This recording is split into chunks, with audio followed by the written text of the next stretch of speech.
Poistuttiin nyt ekan kerran mökistä. Mitkä on Petterin fiilikset? Amalan kylmää ja Lapissa on kuulemma lumivyöryriski, niin ehkä olisi vaan paremmin mennä takas sisälle. Totta. Ois kyllä kannattanut jäädä sisälle.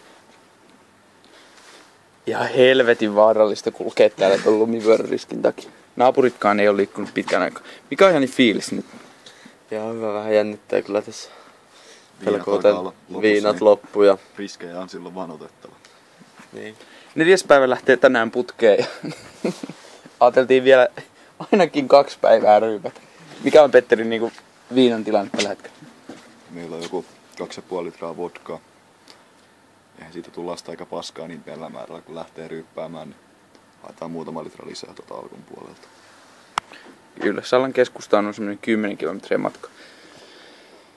Mutta Jani, mitä on ollut kaikki urheiluaktiviteetit, mitä olet viikon aikana saanut aikaiseksi? Kyllä tuolta sängystä muutaman kerran on noussut ja siihen... Ei sitä ihan kauheasti kyllä pysty tekemään muuta. Lumivyöryn vaaran takia. Tuolla ehkä käveli ihminen, on ihan varma. Täällä ei ihan hirveästi ihmisiä on näkynyt.